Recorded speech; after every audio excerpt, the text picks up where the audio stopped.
E agora sumiu o som. Ah, não, voltou. Beleza.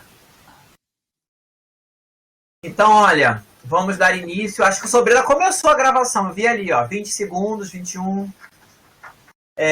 Sobreira já iniciou a gravação. Então, vamos dar início à defesa de dissertação de mestrado do nosso querido Sobreira. A gente só chama, na verdade é José de Melo Sobreira Filho, mas a gente conhece como Sobreira, né? Cuja dissertação intitula-se Políticas Públicas de Educação Inclusiva, Interfaces entre a Educação Profissional e a Educação Especial no Instituto Federal do Espírito Santo, campus de Alegre, e que nós fomos lá e fomos super, mega, ultra bem recebidos, né, Silvia? Temos boas lembranças, né? Valdete, queridíssima, mande um beijo para Valdete. Então, esta dissertação está sendo muito bom e defendida. alegre. Não apareceu. Muito bom e alegre. Muito bem Alegre. O nome é realmente propício. É um campus que dá alegria. É verdade. É bonito. É bonito, né? Eu vi nas fotos, é bonito. É lindo o campus. Lindo, lindo, lindo, lindo. Bem cuidado. Bem cuidado. Valdete faz uma gestão muito bacana lá. Muito bacana. E Sobreira, inclusive, integra essa equipe gestora. Essa dissertação, ela foi desenvolvida e está sendo apresentada no âmbito do programa de pós-graduação em Educação Agrícola, e que conferirá ao José de Melo Sobreira Filho, que hoje defende sua dissertação, o título de mestre em Educação. Dissertação essa orientada por mim, professor Alain Damasceno, da Universidade Federal Rural, né, do Rio de Janeiro. Sobreira, você tem aí de 20 a 30 minutos para fazer a sua apresentação. A gente tem como controlar, porque como está sendo gravada, fica até mais fácil para controlar, né? Porque contando ali o tempo que você quer iniciar, é só contar 30 minutos, então... Mas fique tranquilo, tá? Se você precisar de um pouquinho mais de tempo, nós estamos aqui. A banca, a gente sabe que seu trabalho é um trabalho de fôlego, né? Então a gente também vai considerar essa dimensão de que você fez um trabalho grandioso e isso demanda tempo para falar, né, com propriedade. Então não precisa correr, fique tranquilo, você está numa banca de professores inclusivos. Já quero novamente reiterar os agradecimentos à queridíssima professora Adriana Vasconcelos, nossa companheira incansável, sempre conosco, nas nossas bancas, minha e Silvia, né? Professora da Universidade de Vassouras, trabalha com o tema, trabalha com formação de professores para a inclusão do público-alvo da educação especial, coordena cursos de especialização, ou seja, tem um lastro de experiências e de trabalhos desenvolvidos na área. E a queridíssima Silvia, é claro, né? Porque Alain e Silvia e Alain são faces, na lógica, né? São faces de um mesmo poliedro. Então, que é também a vice-coordenadora do nosso laboratório, o LEPED, cuja pesquisa foi desenvolvida, e quero agradecer imensamente a presença aqui de muitos integrantes do LEPED, estão todos aqui, Mônica, Rosângela, Marcele, Marinete, Elisângela, Adriana, já tá aí, deixa eu ver mais quem, Tayana.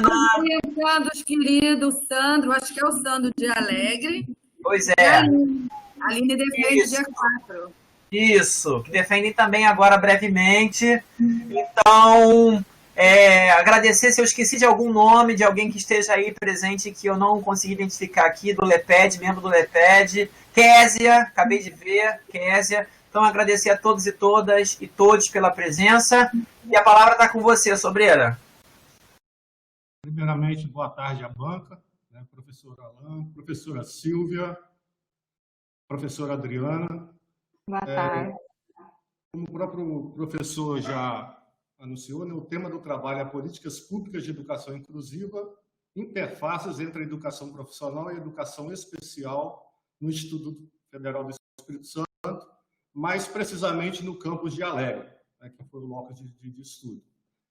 O mestrando, né, José de Melo Sobreira Filho, como o professor já disse, a forma de tratamento é Sobreira, né, sou conhecido por Sobreira, pelo sobrenome, tendo como orientador, né, professor Dr. Alain Damasceno.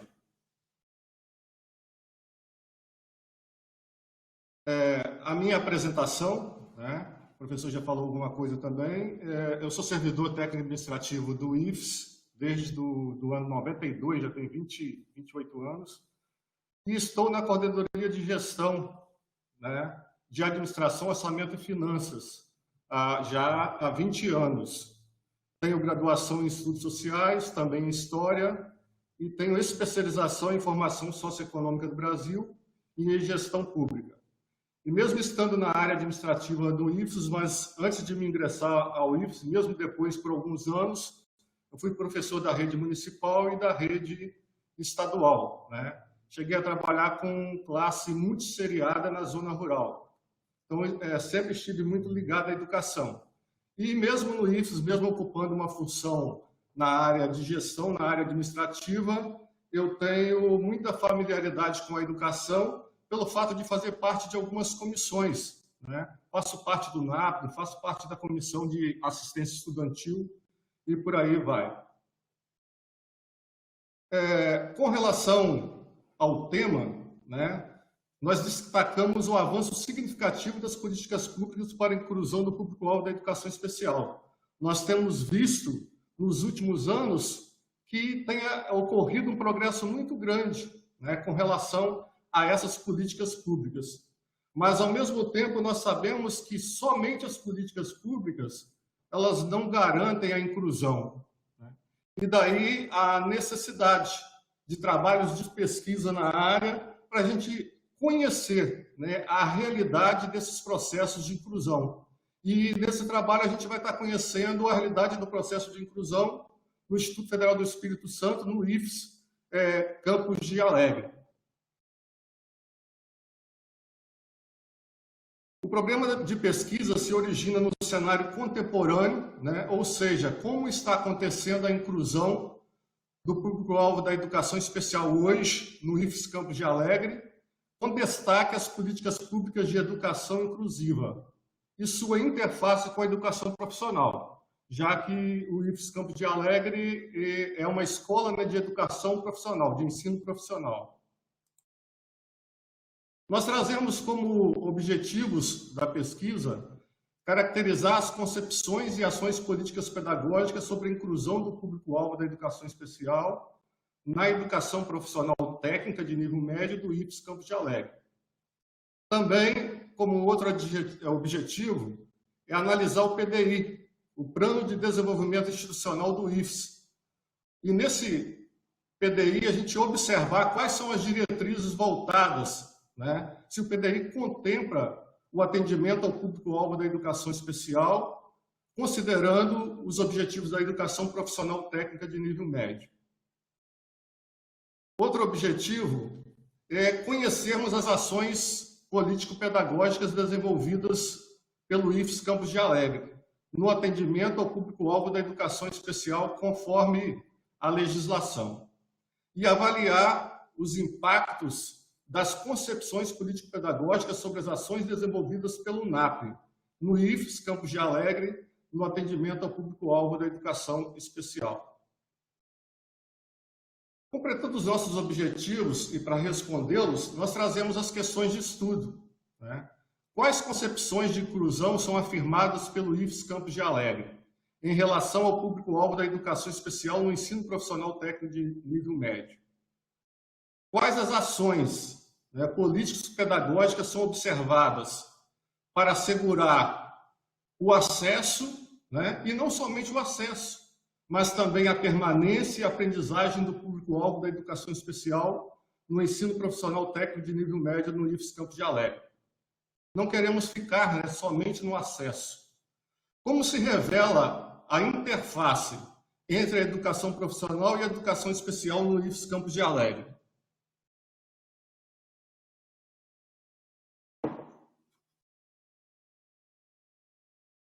Como justificativa, a educação especial não deve ser vista como um subsistema à parte, mas sim de caráter interativo na educação geral, estando inserida nos diferentes níveis de educação escolar, também na educação profissional, né?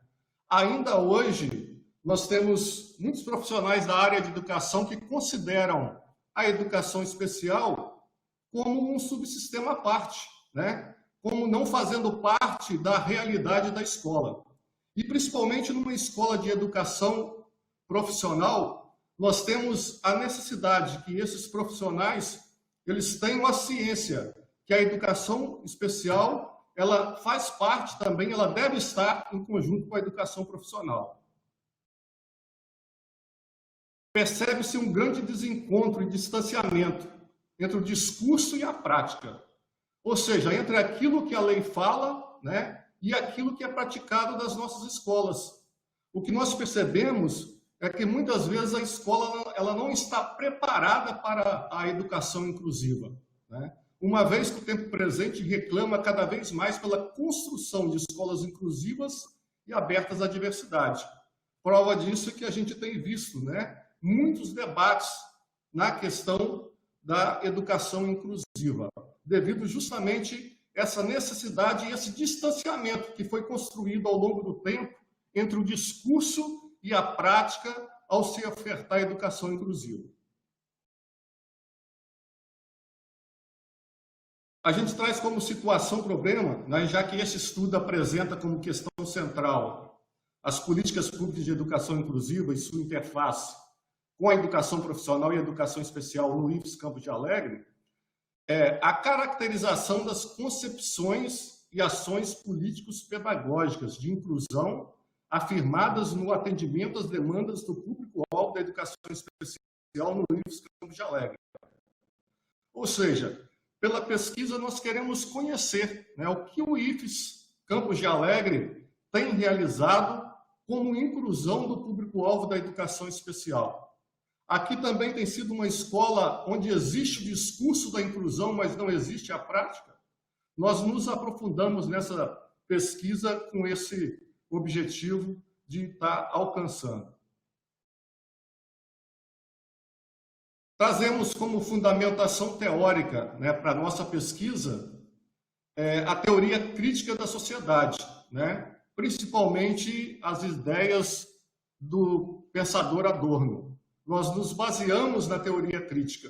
Além de Adorno, outros pensadores foram utilizados na discussão, né, do tema e na análise dos dados. Então, nós temos também como fundamentação teórica sobre as questões referentes à educação inclusiva, aí nós temos os principais autores consultados, né? Alain Rocha Damasceno, Gilberta Januzzi, Marcos Mazota, Maria Tereza Mantoan e a Valdelúcia Alves da Costa. Sobre as questões, já que a gente está falando de duas modalidades de educação, sobre a educação profissional, os principais autores consultados foram Dante Henrique Moura, Gaudêncio Frigoto, Maria Ciavata e Marise Ramos, né? E temos outros autores também que foram consultados, que fazem parte da nossa referência. A concepção metodológica, por que, né, nós adotamos a teoria crítica nessa pesquisa? Considerando a importância da crítica ao conhecimento produzido, né? Um conhecimento ele só passa a ter uma certa veracidade se houve uma crítica sobre ele, se nós criticamos, se nós refletimos sobre esse conhecimento. Consideramos também a indissociabilidade entre teoria e praxis e entendemos a teoria crítica como o próprio método de estudo, né? A teoria crítica, então, passa a ser o nosso método de estudo. Aí nós temos como os procedimentos metodológicos, nós trazemos a análise documental e entrevistas sempre semi-estruturadas. Com relação à análise documental, nós temos o Plano de Desenvolvimento Institucional, né, o PDI do IFES, mas também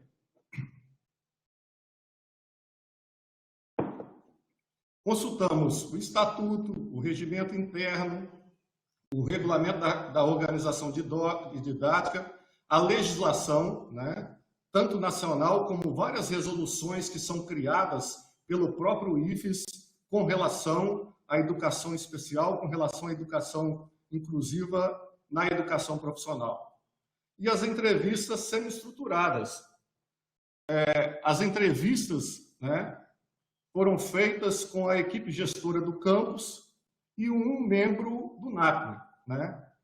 E entre os sujeitos da pesquisa, também tem um dos sujeitos, ele tem deficiência, né? É uma pessoa com deficiência visual. Por isso que nós fizemos questão de colocá-lo na pesquisa para ver qual o olhar dessa pessoa com relação à inclusão no IFES Campos de Alegre.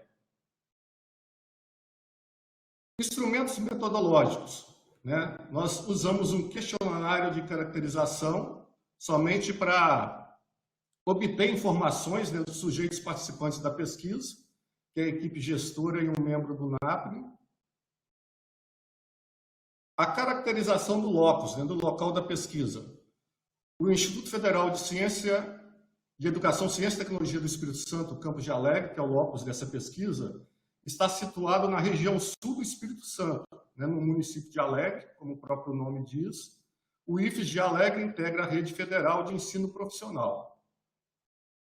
Aí nós temos a localização geográfica dos campos do IFES, né? Nós temos um mapa do Espírito Santo, e toda essa parte verde do mapa são municípios onde o IFES está presente. O IFES é o único instituto, né, do estado do Espírito Santo, mas ele está presente do sul. Não é mais você, falava assim, eu não tenho que fazer isso, eu não tenho que fazer aquilo. Tem alguém com o microfone ligado, gente. Poderia desligar, por favor? Alô? Alguém com o microfone ligado, por favor, desliguem o microfone. Pronto. Então, nós temos o IFES como o único instituto do Espírito Santo, e ele abrange desde o sul até o norte do estado, né? E o IFES, na verdade, então, pela sua própria abrangência, ele tem uma grande importância no estado do Espírito Santo. E nós temos aqui na região sul, né, o município de Alegre, que é onde situa o campus, que é o locus dessa pesquisa, está no sul do Espírito Santo. Aqui nós temos uma vista aérea, né, de parte do campus, né? Nós temos uma vista aérea. Aqui nós temos o prédio principal do campus, né? É a obra mais antiga do campus. Tem que interromper. Eu e a Alana temos um carinho especial, não temos, pelo Campos de Alegre?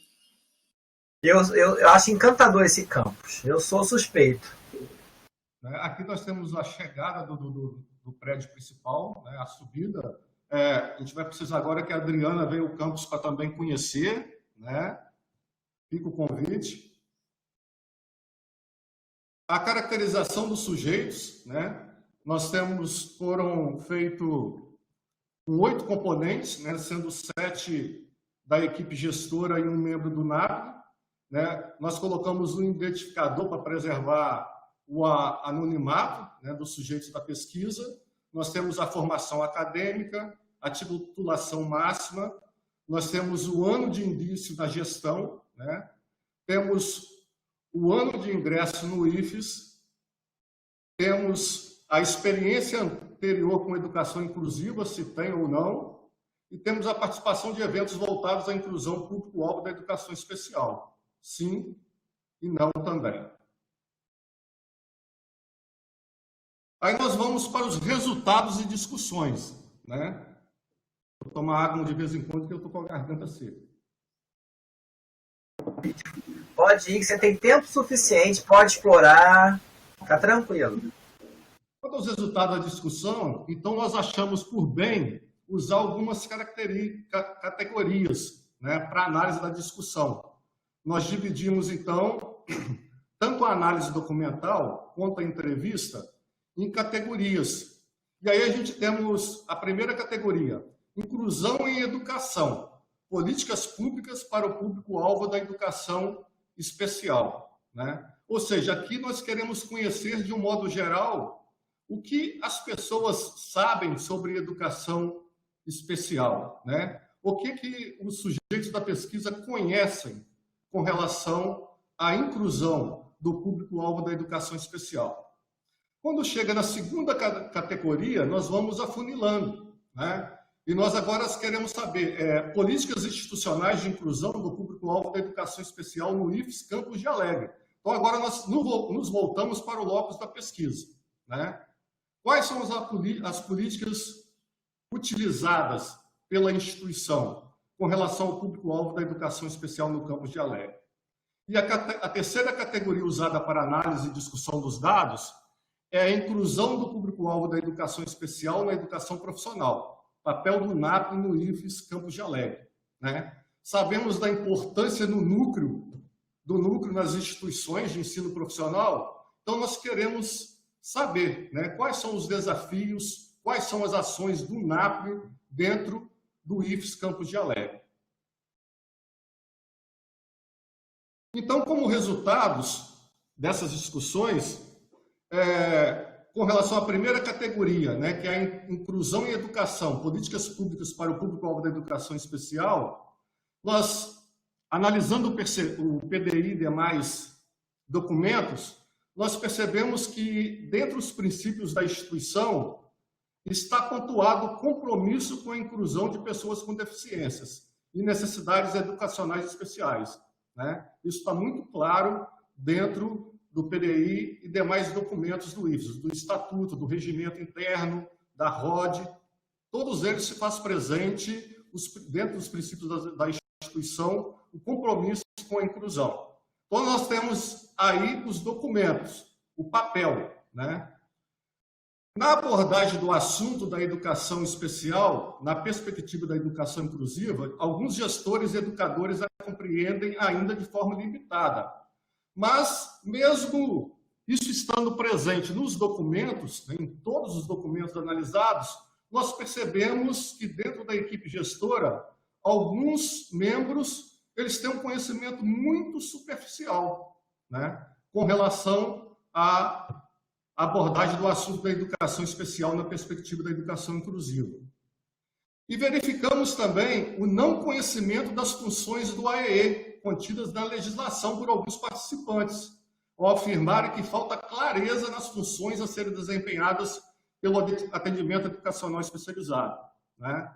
Então, o atendimento educacional especializado está claro dentro da legislação, dentro dos documentos. E quando, na entrevista, alguns membros mencionam que acha confuso o trabalho do AEE porque não sabe qual a sua função, nós percebemos aí uma falta de conhecimento, né? Uma falta do estudo dos próprios documentos que regem o IFES. Mas é lógico, né, que a gente também tem um lado positivo. Embora a gente encontre falha, né, entre o apontamento da legislação que orienta a interface dessas duas modalidades de ensino da educação profissional e educação especial no IFES e o cumprimento, né, não podemos deixar de ressaltar a intenção da instituição em cumpri-la, criando resoluções, né? Então, várias comissões são formadas para criar uma resolução em atendimento à demanda da educação inclusiva, né? Em atendimento à demanda do público da educação especial dentro da educação profissional. Capacitando servidores, né? Vários servidores são capacitados para trabalharem com a educação especial, né? Nós temos a educação à distância, que também trabalha não somente a comunidade interna, a comunidade externa com relação ao atendimento público-alvo da educação especial. Enfim, buscando a inclusão efetiva do estudante público-alvo da educação especial. Trazendo uma outra categoria, né, que nós anunciamos lá atrás, que são as políticas institucionais de educação do público-alvo da educação especial no IFES Campus de Alegre, nós observamos que o PDI ele garante condições de permanência e sucesso, respeitando as necessidades específicas.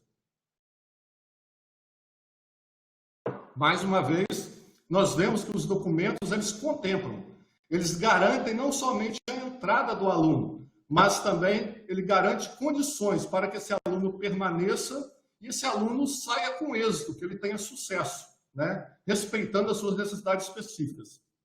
Nós também verificamos a promoção de práticas inclusivas e adequações curriculares que atendam às necessidades específicas dos alunos público-alvo da educação especial. Ou seja, indo para a prática, nós observamos, através dos depoimentos dos sujeitos da pesquisa, que tem, sim, realizado práticas inclusivas, que tem se feito adequações curriculares para atender a necessidade do estudante, né, público-alvo da educação especial. E nós temos que a educação profissional ela é teoria e prática ao mesmo tempo. Ou seja, o aluno ele tem um ensinamento na sala de aula, mas depois ele vai ao campo praticar, né, esse ensinamento. E muitas vezes isso se torna, né, um desafio para o público-alvo da educação especial, com relação à locomoção, de repente, o tipo de atividade que o técnico, né, o ensino técnico vai ter que fazer, mas nós vemos que o campus tem trabalhado que ele deve oferecer condições, né? Assim, se o aluno tem uma dificuldade de mobilidade, é necessário colocar o carro à disposição desse aluno para que ele leve ele até o local onde vai ter a aula prática. Então, nós vemos que o campus tem se empenhado. Através dos depoimentos, nós percebemos isso. Ainda com relação aos resultados de discussões, promoção de políticas de formação dos servidores nas diversas áreas, obrigatoriamente educação profissional e educação especial na perspectiva inclusiva. Então, o IFES, né, o Campus de Alegre, tem trabalhado na promoção dessas políticas de capacitação dos servidores. E temos também a adaptação de materiais didáticos pedagógicos, visando a acessibilidade para o atendimento aos estudantes com necessidades educacionais específicas. Outro ponto que nós percebemos também é que é feita essa adaptação, né, que tem esse cuidado, que tem esse trabalho de adaptar os materiais didáticos em atendimento às necessidades dos estudantes. Ainda enquanto resultados, no que se refere à acessibilidade, o campus vem realizando a adequação de suas instalações, né? Aqui nós temos uma calçada, isso é no prédio principal, nós temos aqui a calçada, né? Ela não estava quebrada, mas ela foi quebrada e refeita para atender a acessibilidade, uma próxima foto, né? Mas isso é 100%? Não. O IFES Campos de Alegre precisa acelerar a estruturação e modernização do espaço físico, né? Objetivando a ampliação da acessibilidade, visando eliminar barreiras arquitetônicas de comunicação. Nós estamos falando de uma instituição com mais de 60 anos, né? Uma instituição que é uma escola-fazenda. Então, tem muita estrutura antiga que precisa ser modernizada, né? E isso está garantido pela legislação, está garantido no PDI. Então, há uma necessidade de que se acelere essa estruturação. A inclusão do público-alvo da educação especial no IFES Campos de Alegre é conduzida desde o processo de seleção, né? Isso vai numa perspectiva processual contínua. Ela busca realmente a formação integral do sujeito. Ela considera o educando como ser criativo, autônomo, participativo e reflexivo. Ou seja, lá no processo de seleção, quando o candidato aponta lá que ele tem uma necessidade específica, nós temos uma equipe que já se volta para atender essa necessidade desde o exame de seleção. E isso há uma continuidade, né? Dentro da escola, como já falado, na adaptação de material, com relação à mobilidade desse estudante. Então, o campus ele tem realizado essas adequações, atendido essas necessidades, tem tido essa preocupação. Quanto às dificuldades da inclusão do público-alvo da educação especial no IFES Campos de Alegre, foi apresentado como maior dificuldade o não envolvimento de todos os professores, a acessibilidade e a falta de profissionais efetivos. Então, foram apresentados também pelos sujeitos da pesquisa algumas dificuldades. E entre as maiores dificuldades foi o não envolvimento de todos os profissionais, né? E nós, como analisamos mais a fundo essa questão do não envolvimento, nós vimos que muitos dos profissionais, muitos dos professores, eles vêm para uma área que eles, na verdade, não têm nenhuma formação de educação na área da educação inclusiva, né? Às vezes, eles não têm nem formação na área pedagógica, nós temos engenheiros, né? A gente está falando de uma educação profissional, e daí a necessidade de se oferecer, da oferta de cursos constantemente, para que realmente esses profissionais se tornem mais envolvidos né, com a educação inclusiva. E muitas vezes a gente percebe que o profissional ele tem medo de adentrar a educação inclusiva porque ele não conhece, né? Então ele prefere ficar na sua área de conforto. E a necessidade a todo tempo está quebrando, né, isso, trabalhando esse profissional para que ele veja realmente a necessidade do outro, para que ele atenda à necessidade do outro. A acessibilidade, nós já falamos, que é um campus antigo, né? E a falta de profissionais efetivos, principalmente na educação especial. O AEE, todo ano, ele tem que ser contratado. Muitas vezes o MEC não oferece nem a vaga para se contratar como professor substituto, e a gente tem que fazer um contrato como pessoa física. Voltando agora para a questão do NAP, né, a terceira categoria, a inclusão do público-alvo da educação especial na educação profissional, o papel do NAP, no Unisc Campos de Alegre, nós vimos que o PDI ele apresenta diretrizes também referentes ao NAP. O PDI ele garante a estrutura física para o NAP, ele garante uma equipe mínima para o atendimento educacional especializado, ele garante a aquisição de equipamentos, ele garante a sala de recursos funcionais. Tudo isso está no PDI. Nós observamos isso na análise documental. Nós temos que o NAP ele realiza várias ações, né? Vocês tiveram a oportunidade de ver aí no decorrer da pesquisa várias ações que o NAP realiza no campus, né? E ele reafirma esse compromisso de garantir o acesso à permanência educacional, a aquisição dos equipamentos... Desculpa, eu voltei no primeiro. Ele reafirma o compromisso de garantir o acesso, a permanência e o êxito, né, dos estudantes por obra da educação especial. Então, o NAP ele é de uma grande importância dentro do campus, né? Mas, ao mesmo tempo, nós temos como desafios apontado que a necessidade de sensibilização dos profissionais e o envolvimento de toda a comunidade acadêmica. Mesmo numa outra categoria, nós voltamos a um ponto já apresentado anteriormente como um desafio, que é a participação de toda a comunidade acadêmica, que é o envolvimento de toda a comunidade acadêmica, né? Então, a gente percebe, sim, que, às vezes, pela fala, é uma grande responsabilização da equipe do NAP, né? E que há necessidade, para que a escola realmente seja inclusiva, há necessidade do envolvimento de todos, né? De todos os servidores, de todos os técnicos, né? De todos os trabalhadores da equipe que fazem parte da equipe de terceirização. A escola ela só é inclusiva quando todos são envolvidos. Investigamos como as concepções e ações político-pedagógicas de inclusão são afirmadas no atendimento às demandas do público-alvo da educação especial, numa instituição, né, de educação profissional, e buscando compreender a interface entre a educação profissional e a educação especial, né? Podemos afirmar que os impactos da deficiência podem ser acentuados ou atenuados de acordo com o contexto social que a pessoa está inserida. E seu nível de autonomia passa a depender, em grande parte, das barreiras apresentadas pelo ambiente. Ou seja, uma pessoa com deficiência, né, o meio onde ela está pode ser a maior deficiência, porque apresenta a maior dificuldade. Nós temos aqui o Centro de Treinamento de Cães-Guias, um nosso coordenador do cão-guia, quando as pessoas perguntavam a ele quanto valia um cão, né, se o projeto não era muito caro de um cão-guia, ele respondia sempre da seguinte forma: não, você tem que fazer essa pergunta não para mim, faça a pergunta para o cego.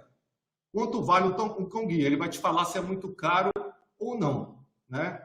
Porque aquilo que você oferece torna com que as dificuldades da pessoa e que a sua deficiência diminua, né? Que os efeitos dessa deficiência diminuam de acordo com o ambiente. Daí a necessidade de estar se adequando e oferecendo aquilo que a lei garante. Podemos afirmar, né, com relação ao ambiente, a legislação garante os direitos, mas é necessário que as pessoas façam com que esses direitos sejam atendidos, né? Não basta só a legislação. Há necessidade que nós coloquemos a legislação em prática.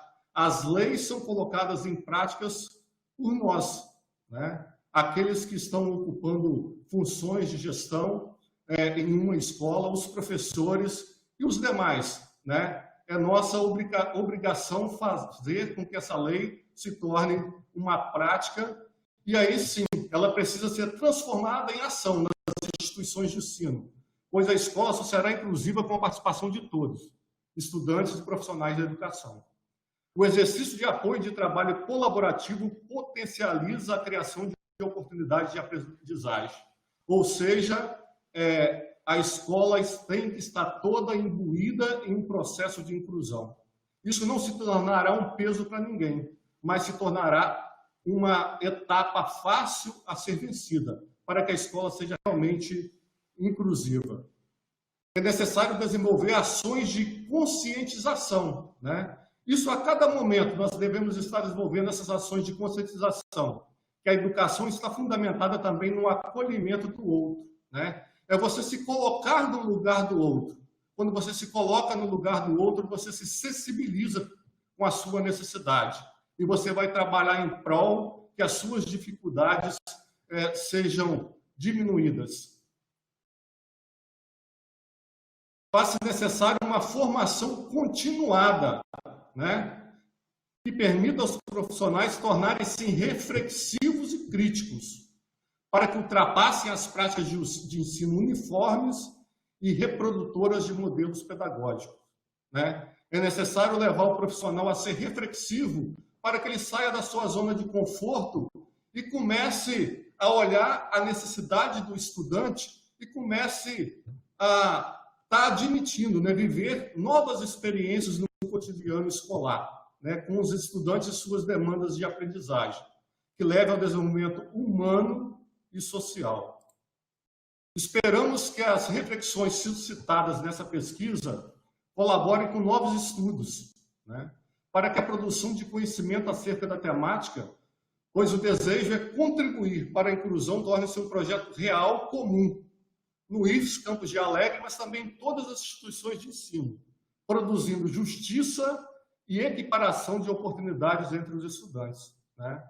Quando nós trabalhamos a educação inclusiva, nós estamos produzindo justiça, né? Nós estamos equiparando oportunidades entre os estudantes.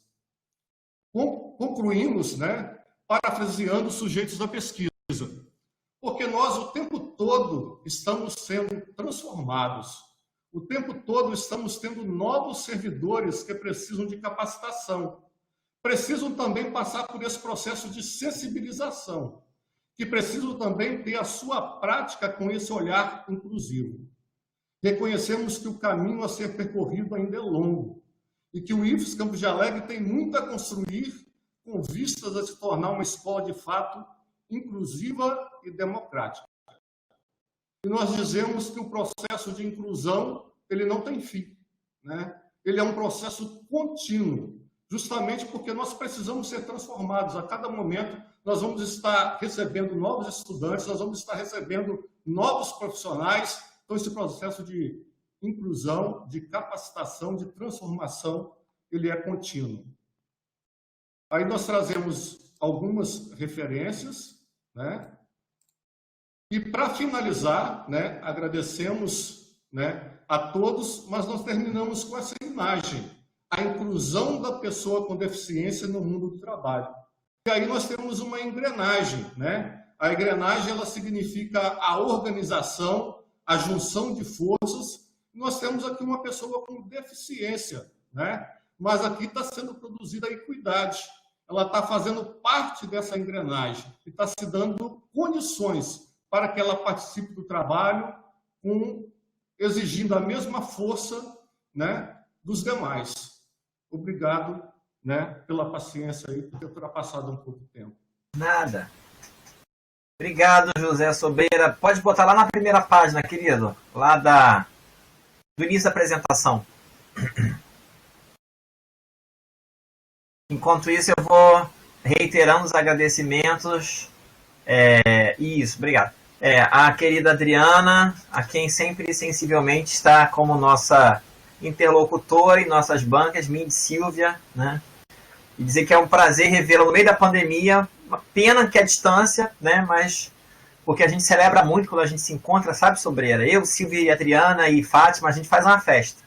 Então, mas mesmo assim, revê-la, ainda que virtualmente, saber que você está bem, que sua família está bem, os seus estão bem, que isso é muito importante nesse momento tão difícil que estamos vivendo. E além de agradecer novamente a participação, dizer que somos todos ouvidos para as suas considerações, tá? Muito obrigado aí pela gentileza. Então, eu que agradeço. É sempre um prazer enorme estar aqui com vocês, vendo esses trabalhos aí, aprendendo mais um pouco, né? E podendo participar aqui desse momento tão importante aí. Agradeço muitíssimo aí, Silvia e Alan, que são parceiros aí nesses convites aí, nessa caminhada. Então, Sobreira, olha, eu gostei muito do seu trabalho, gostei muito mesmo, assim, foi um prazer ler o seu trabalho. Seu trabalho está assim redondinho e ele está aquele assim, o adorno de alma, né? O que mais eu gostei, assim, o que eu mais me impressionei foi com a metodologia, que ele jogou de lado, largou de lado aquela história, né, Silvia, que a gente vive brigando aí com os outros avaliadores que ficam naquele dilema qualitativo, quantitativo, e ele fez toda a análise dele, né, fez tudo pautado no pensamento mesmo da teoria crítica, o que eu acho muito legal, porque a gente acaba vendo uma contradição um pouco nas outras questões, né? A gente vem falando tanto de alternativa, de adaptação, de inclusão, e de repente a gente se vê ali preso a uma metodologia, preso a ter que colocar aquilo dentro de um contorno, né? Dentro, então às vezes até naquele próprio formato a gente fica meio contraditório com aquilo que a gente está defendendo e falando, né? E ele foi muito coerente até nisso, né? Ele foi ousado, mas foi coerente nisso. Então, eu achei muito legal, eu gostei muito, porque justificou, ele falou, olha, não vou pegar aquela coisa tradicional, não vou por esse viés, mas é por isso. E pronto, calou a boca de qualquer um que quisesse questionar, né? Porque está de acordo com o que ele vem falando no trabalho dele todo, né? Com a proposta de inclusão, né? Porque o tempo inteiro ele fala desse dilema da integração versus a inclusão, o que as pessoas entendem como inclusão, que na verdade é integração. E ele conta essa história, né? Ele começa contando essa história, então também gostei da maneira didática como ele colocou, né, esse processo todo, né, que eu acho que é mérito aí seu e do seu orientador, de como vocês escolheram esse caminho, né, de fazer essa localização do leitor, esse histórico aí, nesse processo histórico, nessas leis, nas transições, e no quanto você exaltou também, porque a gente vê muita crítica, assim, de que nada se faz, nada acontece, mas você vem falando assim, não, a gente já avançou e é preciso considerar o que já foi feito até agora, né? E você mostra o que ainda precisa ser feito, os seus entrevistados apontam isso também, eles trazem isso como elemento, né, para a gente avaliar, repensar, mas ao mesmo tempo você já consegue mostrar quanta coisa já se avançou, né? Principalmente fica muito claro o trabalho do NAPNE, né? Como o trabalho no NAPNE já tem sido significativo, né? Eu acho que fica também muito claro assim o quanto ele está pontual, está muito em cima do NAPNE, né? Na própria fala dos entrevistados a gente percebe ainda que eles delegam muito essa responsabilidade ao NAPNE, né? Quer dizer, é como se só esse serviço fosse ser o responsável por promover qualquer intervenção, por promover a inclusão de modo geral, né? Então, isso eu achei que é uma boa, como se chama? É um bom termômetro que eu acho que o seu trabalho vai contribuir para aquela reflexão que você se propõe, né? Que você propõe levar como devolução aí para o seu setor, né? Para lá, para a sua instituição, para poder discutir e melhorar cada vez mais, né? Então, assim, seus objetivos foram claros e foram cumpridos. Eu achei que foi bem interessante também. Você foi muito claro nos seus objetivos e naquilo que você iria fazer. Desde o início você prometeu e cumpriu. A justificativa do seu trabalho também está bastante relevante, e eu acabei de falar nela, porque ela vai contribuir. Você fez uma pesquisa mesmo, né? Assim, você fez uma pesquisa que vai beneficiar o seu instituto, que vai poder mostrar para o seu instituto o que eles ainda precisam avançar, o que lá eles acham que estão fazendo, mas que não estão fazendo, né? Que eu acho que você trabalhou muito bem com a análise documental, em que mostra claramente que no documento as coisas estão muito bem colocadas, mas na prática ainda há um distanciamento muito grande. Então, eu acho que agora vocês vão ter uma visibilidade muito maior sobre aonde vocês precisam trabalhar para avançar mais ainda, né, com essa questão da inclusão, que é o diagnóstico, é quando a gente percebe aonde a gente precisa melhorar, é o primeiro passo para a gente conseguir, de fato, atuar. E você fez isso aí pelo seu instituto, né? O seu trabalho teve essa contribuição. Então, isso também eu achei muito legal. Achei legal também os dados, você trabalhou com dados de 2018, né, do censo escolar, isso também é muito bom, traz uma relevância, né, seu trabalho está atual, está bastante atualizado. Deixa eu ver o que mais que eu fiz de anotação aqui. Algumas pequenas coisas, Sobreira, que eu acho que assim, eu vi que o Alan tinha solicitado que você trocasse a palavra por estudante. E aí eu acho que na hora que você trocou, todas as palavras estudantes ficaram com uma fonte menor. Então, eu corrigi no teu trabalho, eu botei em vermelhinho tudo aquilo que eu achei que tivesse que corrigir, eu vou mandar para você o arquivo. Aí você dá uma olhada de novo, vê lá o que você vai considerar, mas todos os estudantes ficaram com letras menores, assim, com fontes menores. No começo eu ainda falei, será que tem algum motivo? Mas depois eu achei não, achei que realmente era porque você deve ter feito aquela troca, né? E aí ficou tudo menorzinho mesmo. Recebendo, depois eu vi também que tinha ficado minúsculo o estudante. Então, algumas frases também estão com a fonte menorzinha, aí eu marquei em vermelho para você. Algumas coisas também em termos de tempo, que às vezes você começa num tempo presente, depois você vai para um tempo passado, e aí eu também fiz lá algumas marcações em vermelhinho para você dar uma reavaliada. Destaquei alguns pontos assim que eu achei também bem importantes. Na página 60, por exemplo, você colocou, olha, diante desse contexto, percebemos que apesar dos documentos normativos preconizarem e garantirem o acesso, a permanência e a conclusão com o êxito dos estudantes público-alvo da educação especial, quando saímos da esfera legislativa para o âmbito dos sistemas escolares, percebemos o quanto ainda estamos em um processo de descompasso entre o que é garantido legalmente e o que é praticado nas instituições de ensino, não sendo diferente na educação profissional.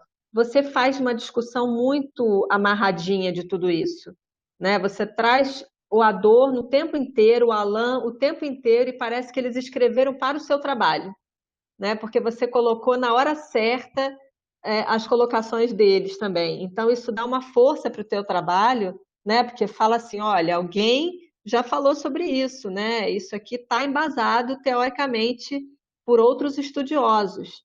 Então, isso só dá mais força ainda para o seu trabalho, né?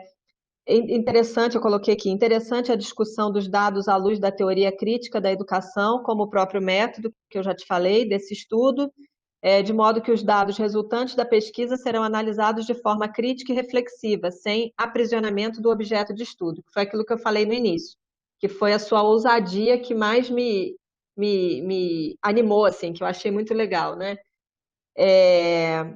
Eu fiquei com uma dúvida em relação às fotos que você colocou, se essas fotos tinham autorização das pessoas, porque você coloca fotos das pessoas. Então, eu não sei se você tem essa autorização para divulgar essas fotos, que eu acho que isso é importante também, né? Então, como eu não vi, eu vi que você submeteu ao comitê de ética, vi tudo direitinho, mas em relação às fotos, como os rostos estão divulgados, é importante saber se tem a autorização dessas pessoas para divulgação. Deixa eu ver o que mais que eu anotei aqui.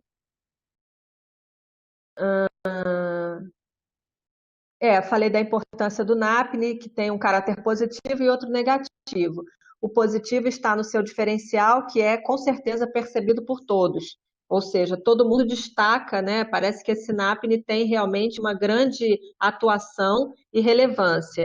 E como ponto negativo, eu coloquei que, de alguma forma, todo mundo fica meio descansado, né? Esperando que o NAPNE faça tudo por todos, esperando que o NAPNE faça toda a parte da inclusão, né? E todo mundo fica meio assim de coadjuvante nessa história. Então, o NAPNE precisa treinar o professor, o NAPNE precisa identificar a situação, e aí eu acho que fica todo mundo meio isento um pouco disso. E aí eu acho que isso é uma coisa que talvez o próprio NAPNE precise identificar para envolver um pouco mais, implicar um pouco mais as pessoas nesse processo, né? Para colocá-los nesse processo aí como mais personagens principais. E a última coisa é que, assim, nas suas considerações finais, eu senti que você ainda continuou discutindo alguma coisa. Você leva ainda uma teoria lá para as considerações finais, que parece, assim, não ter esgotado totalmente nas discussões. Então, eu não sei, né, se foi intencional ou não, mas assim, eu senti que é como se você tivesse carregado ainda para as considerações finais um pouquinho ainda da discussão, né? Quando você ainda continua trazendo a teoria, trazendo os teóricos para poder rebater aquilo que você estava dizendo. E aí eu achava que seria mais legal se você carregasse isso para as discussões e deixasse ali nas considerações finais só mesmo as suas pontuações, né, conclusivas. Foram essas as minhas observações, mas foi um grande prazer participar e eu adorei o seu trabalho. Muitos parabéns para você e para o seu orientador. Ô, Adriana, obrigado. Eu vou falar ao final, mas eu concordo em gênero, número e grau com todas as suas observações e contribuições, porque eu assumo eventuais deslizes, assim, porque a gente vicia no texto, né? Então, por isso que tem banca, para ter contribuições de outros olhares e etc.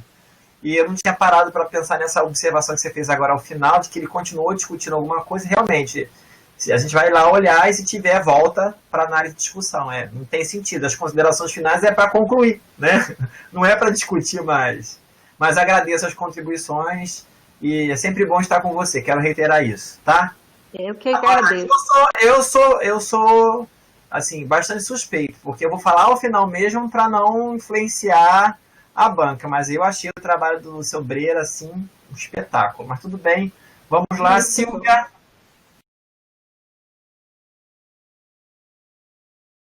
Sobreira, obrigada pelo convite. Bom ver a Adriana. A Adriana fez bodas de prata. Só vi no Facebook. Foi, isso aí. Sobreira, seu trabalho está excelente. Escola foi mentira, porque ele já elogiou para o seu trabalho várias vezes. Aliás, ele sempre te elogiou. Seu trabalho está excelente, muito bem escrito, agradável de ler, você escreve bem, você vai trazendo as discussões de uma forma fantástica. Agora, como todo trabalho, você tem que fazer revisão, né? A Adriana faz esse trabalho, Fátima também faz, eu acho ótimo. Essa revisão tem erro de vírgula logo na primeira e segunda frase, tem crase a mais. Então, né, essas revisões tem sempre, todo trabalho tem que fazer, é impossível que não tenha. Tem citações que você botou aspas, né? Uma citação, duas, eu acho que duas você botou aspas, não tem que ter aspas. Mas eu fui lendo assim, não crescendo, muito interessante. A definição do tema, a formulação da situação problema está excelente. Trajetória das políticas públicas de inclusão escolar no Brasil. A retrospectiva histórico-política da educação especial. Está excelente o seu trabalho, as discussões que você traz. Quando você fala, né, dos novos tempos da educação, da integração, a educação inclusiva, a Adriana já falou isso, achei excelente, porque a gente começou com integração, falando que a integração era a inclusão, né? Integração não tem nada a ver com inclusão. A mesma coisa que eu falei que você assistiu a da Narine, cuidado com as décadas. Década de 80 ainda não chegou, 2080, então você tem que, inclusive na nota de rodapé tem 1970, então você tem que botar a década de 70 do século XX, tá? Senão você está se referindo aos anos 2001 em diante, né? Porque 2000 ainda era século XX. Ou então botar o 1980, 1970, né? Eu fiz essa correção também, botei lá no vermelhinho. 80 ou década de 80 do século XX. Educação profissional está excelente. Olha, está excelente. E você, né, trouxe a teoria crítica como teoria e método, né? Isso deixou seu orientador muito feliz. Eu vou te falar uma coisa aqui, vou tornar pública aqui, que ele falou que é a primeira vez que ele viu alguém usar teoria crítica como teoria e método. Olha lá, ó, olha a cara do seu orientador, todo feliz. Agora, quando você vem na metodologia da pesquisa, você identifica os participantes com P1, P2, P3. Eu não achei legal, porque isso tira o anonimato. Você pode tirar os P1, P2, P3, não pode? E dizer, tantos tinham mestrado, tanto de especialização, sabe? E que eles... acho que o antigo era de quando? 1990, mais antigo, não me lembro. Aí você pode dizer que lá tinha pessoas que ingressaram no instituto de tanto a tanto, porque você identificou eles. É fácil você saber. Tanto de especialização, de doutorado, se doutorado ele era único, não sei se outros têm, se ele seria identificado. Mas você tirou o anonimato deles, e eu não acho legal, acho que a pesquisa tem que resguardar o anonimato. Então, você não precisa identificar, você joga com aquelas características dele, ponto final, não precisa dizer quem falou o quê. Aí você traz o resultado. Não sei, eu prefiro assim. Agora, quando você fala do não envolvimento dos professores e dos servidores, eu, como professora, vou fazer aqui, vou defender. Eu acho que não envolvimento é medo, é falta de capacitação. Será que o Instituto não poderia oferecer um curso EAD sobre inclusão? Não sei.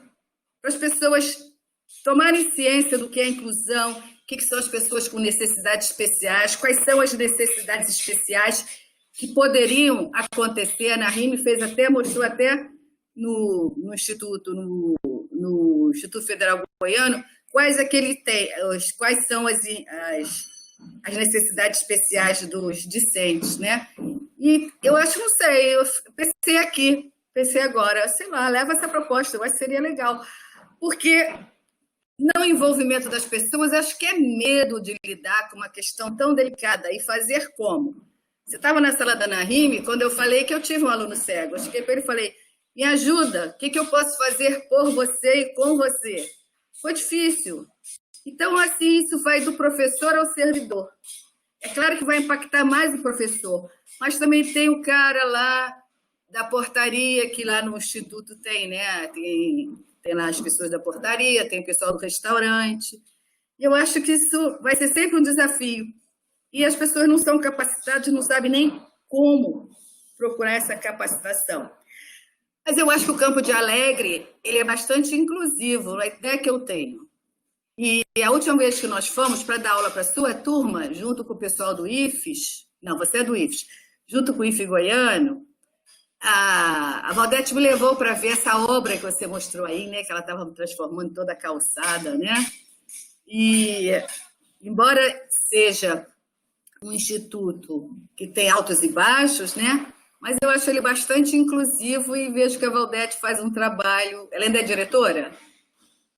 Ela faz um trabalho legal, eu gosto muito dela, né? E eu tenho um carinho muito especial por esse instituto e por Urutaí também, que eu fui muitas vezes. Aliás, as melhores comidas são de Urutaí e do Campos de Alegre. Pô, Silvia, permita uma parte. Você lembra do Centro de Formação de Cães Guia lá de Alegre? Sim. Lembro quando ainda aí era outra turma. Quando a Valdete mostrou o caminho, ali, está vendo ali, lá no alto, ali nós vamos começar um cão-guia, vai demorar 2 anos, sei lá, para implantar. A Valdete sempre mostra para a gente o campus e as coisas que ela vai fazendo, né? Eu acho que faz uma excelente gestão. Além de ter uma simpatia. Manda um beijo grande para ela. Isso está na dissertação do Sobreira. Ele menciona a existência, né, desse centro. Se eu não me engano, no Brasil são 2 ou 3. Tem o Urutaí, tem Alegre e eu acho que tem mais um, se eu não me engano. Não sei se chegam a 3. Mas que eu conheci mesmo foi em Urutaí e o de Alegre. E me deu muito... Catarina, não é? Eu sei que ela foi buscar informação lá longe. Lá no sul, tem um no sul. Tem um no sul, né? Então tá, são 3. Ela falou que estava entrando em contato com o pessoal para ver o know-how, que é uma obra grande. E você falou, demora 2 anos, né? Para treinar o campo. Você explica tudo direitinho, né? Que ele vai para uma família acolhedora. Excelente, excelente teu trabalho. E aí, nas considerações finais, gostei, está excelente. A Adriana destacou muito bem, né? Essa história de você ainda trazer discussão. Mas está longa, eu acho muito bom, como eu falei, né? As considerações finais têm que ser longas, porque fazer um belo trabalho, botar em uma página, 2, não, você tem que trazer a discussão. Mas esse destaque da Adriana, bem, reparei, você tem que trazer isso para a discussão resultado. E aí você falou uma coisa muito legal, né? Se colocar no lugar do outro. Essa que está faltando muito no Brasil, se colocar no local do outro, no lugar do outro, né? Deu acolhimento, a empatia. Aí a gente traz Paulo Freire. A educação é um ato de amor. Um ato de amor é você se colocar no lugar do outro e perceber quais são as especificidades de cada um, né? E eu não tenho mais o que falar, não vou enrolar, não, porque seu trabalho está muito bom, só vou dar parabéns para você, parabéns para o seu orientador. Foi um excelente trabalho, foi muito agradável de ler. Ainda tinha as fotos de Alegre. Não, foi excelente seu trabalho, está muito bem escrito, agradável de ler. Quando eu vi, falei assim, ai meu Deus, tantas páginas. Nada. Muito bom, foi muito agradável de ler. Parabéns, você e seu orientador. Silvinha, obrigado, Silvia, aí, pela generosidade. Mas, de fato, eu tenho que concordar com vocês, assim. O trabalho que o Sobreira me apresentou, e já estava bem assim, tá, gente? Eu fiz pouquíssimas correções, assim. O Sobreira escreve muitíssimo bem, muitíssimo bem. Ele entendeu qual era a proposta da pesquisa, e aí eu fiquei muito feliz, porque a proposta de entrada do Sobreira não era essa, que fique claro, né? É importante destacar que o Sobreira, ele conseguiu aliar a gestão ao trabalho dele de pesquisa, né? Então, ou seja, ele compõe a equipe gestora hoje do Instituto Federal, e a gente sabe que quando a gente está em cargo de gestão, e eu já estive, Silvia já esteve, inclusive simultaneamente, né, Silvia? Nós éramos coordenadores de curso na mesma época, na Rural. E a gente sabe como a gente é demandado com o trabalho da gestão. Então, o Sobreira conseguiu comungar, né, reunir o trabalho da gestão com o trabalho de pesquisa dele. Ele até ficou preocupado com... Eu não consegui fazer nada, gente. É muita reunião. É muito difícil, é bem difícil. Gestão demanda muito da gente. E ele estava muito preocupado com o prazo, e aí quando veio a pandemia, aí o prazo... Vocês estão defendendo hoje, que é o último dia do prazo, então a minha promessa foi cumprida, vocês defenderam, você e Narine no prazo. Todos os meus orientandos que entregaram a dissertação em tempo hábil defenderam no prazo regulamentar. E eu falei para você assim, olha, se você quer defender no prazo, faça um bom trabalho, senão ele vai e vem, aí vai passar do prazo. Tem que ser um trabalho que a gente olhe e fala, não, a pesquisa é defensável, como eu costumo dizer. Claro que ela nunca né, ela sempre tem que se aperfeiçoar, mas dá para defender. E hoje você apresentou para a gente uma pesquisa que é para lá de defensável, uma pesquisa muito bem escrita. Né, e que, assim, revela toda a sua trajetória docente. Você é professor de História e eu acredito que isso facilita muito na hora da escrita. Então, a sua habilidade com a escrita, a sua lente analítica para fenômenos histórico-políticos. Eu acho que isso tem muita relação com a sua formação como historiador. E isso facilitou também demais o meu trabalho de orientação. Mas você entrou com um trabalho, é isso que eu queria destacar, a Silvia deve se recordar, falando sobre inclusão de pessoas com deficiência intelectual. E é sobre isso que eu gostaria de falar um pouquinho agora, porque a Adriana não tem uma informação que eu vou dar nesse momento para ela, é que você é pai de uma menina linda com síndrome de Down. Você ele colocou lá no início, é verdade. Mas talvez tem pessoas aqui do grupo de pesquisa que conhecem o Sobreira dos diálogos que a gente tem no grupo, mas ele nunca, talvez tenha dito isso, não me recordo, no grupo do LEPED, que ele é pai de uma menina linda com síndrome de Down. Então, o Sobreira também ocupa, né, o lugar, né, de além de pesquisador, professor, de um militante pela afirmação do direito das pessoas com deficiência, porque ele não fala de fora, ele fala de dentro. Ele vive, né, os desafios da inclusão, sobretudo educacional escolar, dentro da sua casa. Então, ou seja, além de viver como profissional lá no Instituto Federal, né, ele também vive o dilema da inclusão da filha. Então, ou seja, isso dá todo muda completamente, digamos, as lentes, potencializam as lentes no que se refere a falar de fora e falar de dentro. Ele fala de dentro, né? Porque ele vivencia isso cotidianamente com a filha dele. E ele nunca usou isso como elemento para justificar nada, gente. Nem atraso de entrega de trabalho. E todos nós sabemos o quão desafiador é, né, o atendimento das demandas das pessoas com deficiência, considerando seus quadros e especificidades. Ele nunca usou, eu estou muito enrolado. Não, ele sempre falou, Alan, olha, eu vou dar conta, mas eu estou um pouco atarefado aqui na gestão, mas eu vou dar conta. E deu conta. Então ele nunca usou a deficiência, ou como, né, no sentido da filha, para justificar um atraso de entrega, descumprimento de prazo, ou uma inoperância, ou uma falta de participação. A deficiência para ele nunca foi, da filha, nunca foi um impedimento para o exercício acadêmico e profissional dele. Isso eu quero destacar. Porque para muitas pessoas com deficiência, ela pode virar uma... Está aí a Silvia, psicóloga, e você, Adriana, psicóloga, uma justificativa, né? Para várias coisas, inclusive justificar o injustificável. Eu não fiz porque eu sou mais lento. Eu, por exemplo, que tenho mais de 2 décadas trabalhando com pessoas com deficiência e convivendo, eu tenho um tio, né, que tem uma paralisia cerebral, eu ouço muitas vezes isso, eu não vou fazer isso porque eu tenho uma deficiência. É a pessoa usando a deficiência, né, para barganhar, né? E isso fique claro, ele nunca usou a deficiência da filha dele para justificar nenhuma falta de cumprimento de prazo, nada. A questão da deficiência da filha dele nunca impactou a relação dele com o orientador dele. Eu acho isso muito importante de ser dito para a gente superar a deficiência como incapacidade, mas a deficiência como potencialidade, como característica humana. E o Sobreira apresenta um texto que eu tenho, quando eu leio, eu falei isso para a Silvia, eu liguei para a Silvia, eu não consegui me segurar, eu falei, Silvia, eu acho que é o primeiro orientando meu que de fato incorporou o que é teoria como praxis na perspectiva adorniana. Nem eu, que destaque-se isso, no meu mestrado consegui fazer isso. Não consegui. No meu mestrado, eu fiz isso no doutorado. Fiz bem. Confesso que fiz bem. Mas já era uma outra etapa. Eu já estava mais maduro no doutorado. Agora, ele conseguiu fazer no mestrado o que eu só consegui no doutorado. A verdade é, o Adorno, a teoria crítica, acompanhou ele no primeiro parágrafo ao último.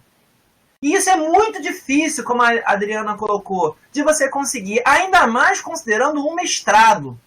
Tanto que para muitos dos meus orientandos, quando eu percebo que a pessoa não consegue fazer isso, eu sugiro, olha, não vamos usar a teoria como método, vamos usar, né, vamos categorizar a pesquisa qualitativa, com exploratório, como a gente aprende nos compêndios dos livros de metodologia.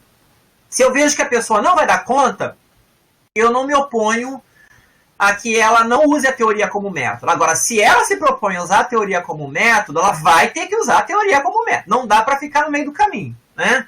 Ou uma coisa ou outra. Não dá para afirmar uma coisa e não fazer.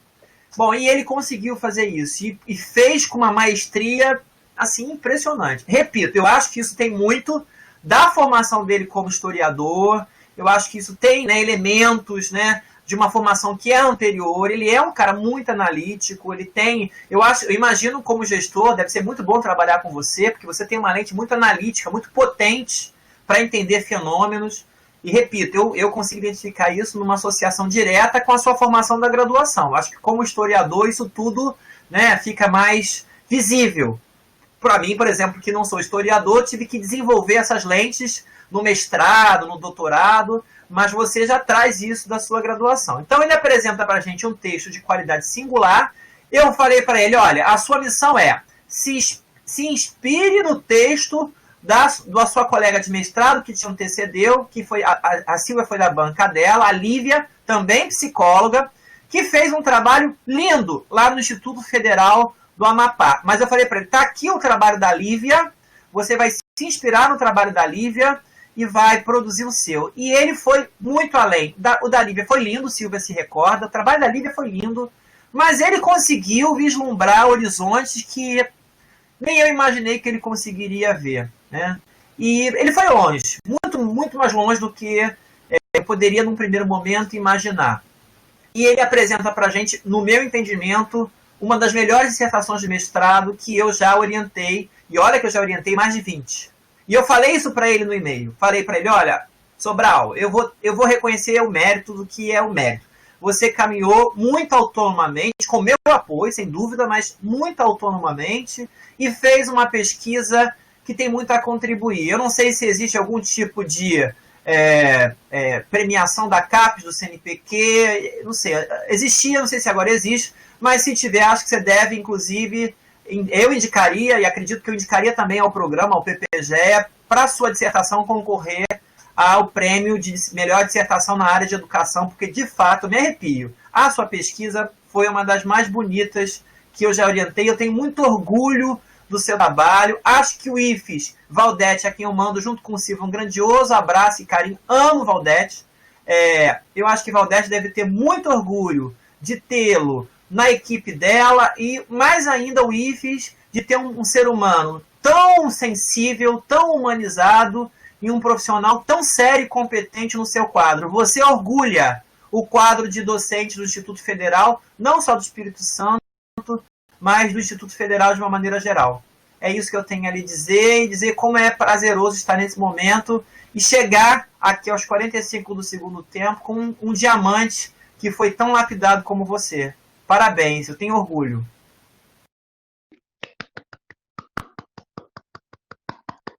Agora fale, é a sua vez. Você quase me faz chorar e agora pede para falar? Não, brincadeira. Bom, agradecer, né, primeiramente a Deus, agradecer a família, né, pelas ausências. Ninguém faz um mestrado trabalhando sem a família ficar um pouco de lado, né? Mas agradecer a compreensão, agradecer essa banca generosa, né? Professor Alain, meu orientador, pelo exemplo que tem, né?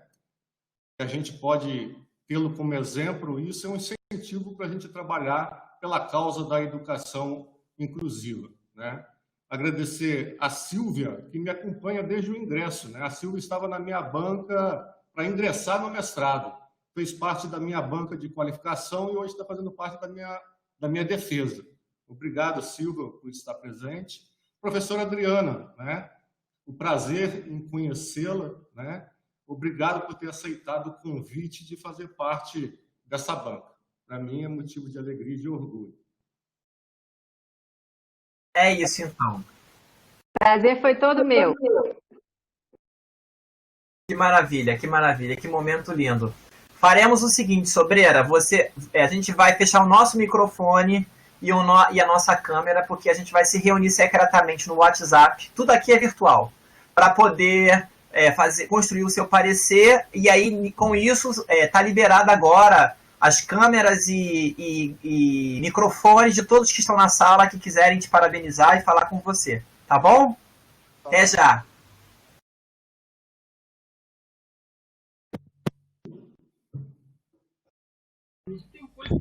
Parabéns, Sobreira. Rosângela do Lepede, muito Obrigado, boa. Sua dissertação foi linda, maravilhosa. Parabéns. obrigadão, valeu. Obrigado pela presença.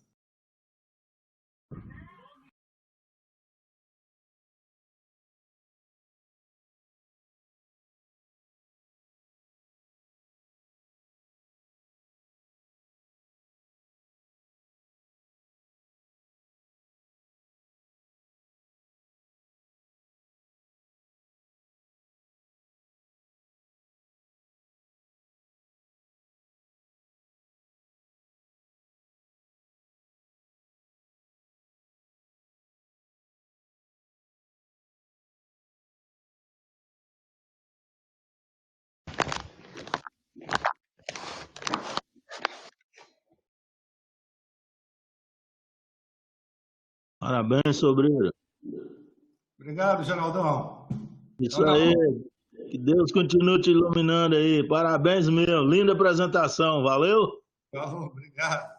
Valeu.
Prontinho.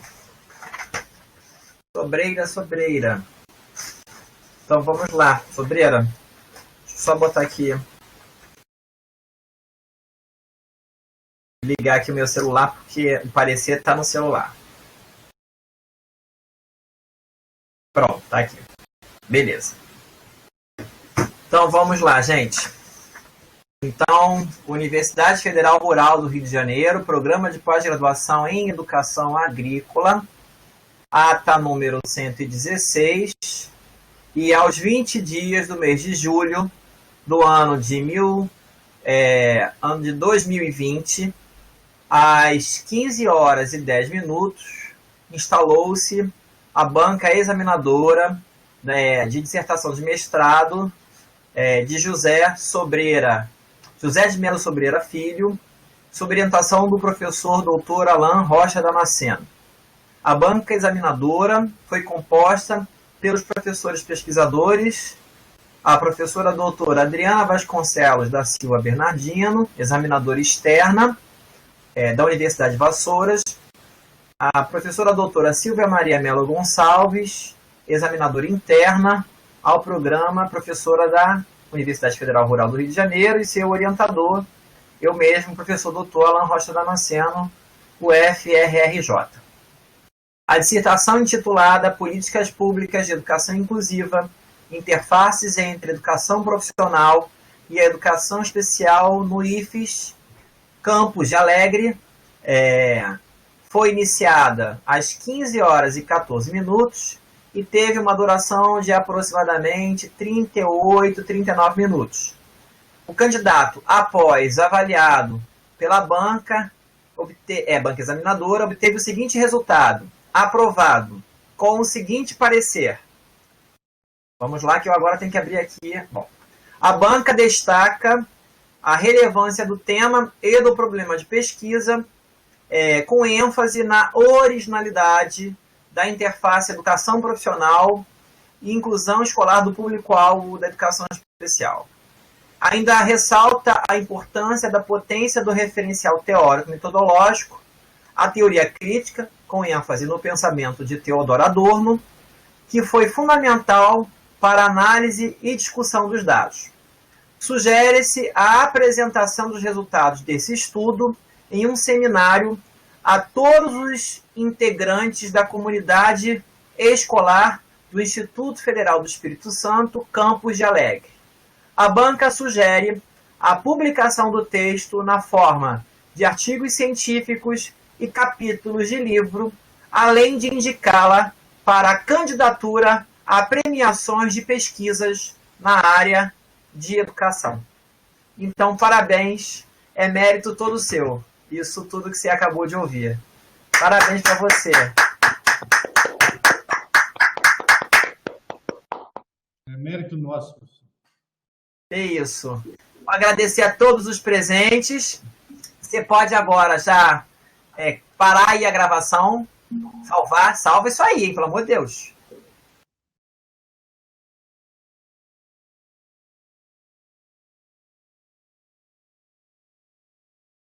Salva. Tá rodando aqui o cronômetro.